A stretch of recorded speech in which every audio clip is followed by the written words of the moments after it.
49 fertility centre మీకు అందిస్తుంది కేవలం 899 రూపాయలకి ఫర్టిలిటీ అసెస్మెంట్ ప్యాకేజ్. ఏపీలో టీడీపీ కూటమి ప్రభుత్వం పేదలు మధ్యతరగతి వర్గాల సంక్షేమం కోసం మరో అడుగు ముందుకేసింది. వారికి క్రమం తప్పకుండా అన్ని సంక్షేమ పథకాలు అందాలన్న లక్ష్యంతో కొత్త విధానం దిశగా సాగుతోంది. అందులో భాగమే ఫ్యామిలీ బెనిఫిట్ కార్డ్ విధానంగా ఉంది. అర్హత కలిగిన ప్రతి కుటుంబానికి ఫ్యామిలీ బెనిఫిట్ కార్డు అందించాలని కూటమి ప్రభుత్వం నిర్ణయించింది. దీని ద్వారా కూటమి ప్రభుత్వం అందించే ప్రతి పథకం ఈ కుటుంబంలో లబ్ధిదారులకు అందుతుందా లేదా అన్నది ప్రభుత్వానికి తెలుస్తుందని, ఫ్యామిలీ బెనిఫిట్ కార్డ్ ద్వారా ఈ కుటుంబం కూడా పూర్తి అవగాహన ఉంటుందని భావిస్తున్నారు. రాష్ట్రంలో అర్హత కలిగిన ప్రతి పేద మధ్య తరగతి కుటుంబానికి సంక్షేమం అందాలని ముఖ్యమంత్రి చంద్రబాబు అధికారులకు సూచించారు.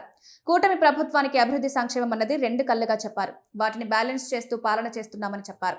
అందుకే త్వరలో ఫ్యామిలీ బెనిఫిట్ కార్డులను రూపొందిస్తున్నామని బాబు చెప్పారు. ఏపీలో ఉన్న అన్నా క్యాంటీన్ల ద్వారా పేదలు మధ్యతరగతి తమ ఆకలిని తీర్చుకుంటున్నారని చెప్పారు. అక్కడ పరిస్థితుల మీద కూడా అధికారులు ప్రతిరోజు తెలుసుకోవాలని కోరారు. అన్నా క్యాంటీన్ల విషయంలో ఒక్క ఫిర్యాదు కూడా రాకుండా చూసుకోవాలని ఆదేశించారు. రాష్ట్ర వ్యాప్తంగా అన్నా క్యాంటీన్ల ద్వారా పేదలకు డబ్బు ఆదా అవుతోందన్నారు. వారికి 3 పూటల కడుపు నిండా ఆహారాన్ని అందిస్తున్నామని గుర్తు చేశారు. మహిళలపై లైంగిక దాడులకు పాల్పడే వారికి కఠిన శిక్షలు పడేలా చూడాలన్నారు. తప్పు చేయాలంటేనే వణికిపోయే పరిస్థితి రావాలన్నారు. ఆ పరిస్థితి వచ్చేలా పోలీసింగ్ ఉండాల్సిన అవసరం ఉందని బాబు అభిప్రాయపడ్డారు. ఈ విషయంలో తగిన ఫోకస్ ఉండాలని, ఏపీలో లా అండ్ ఆర్డర్ సక్రమంగా ఉండాలని కోరారు. ఉద్యాన పంటల వైపు రైతులను మళ్లించడంతో పాటు ఉద్యాన పంటల వల్ల కలిగే లాభాలను రైతులకు వివరించాలన్నారు.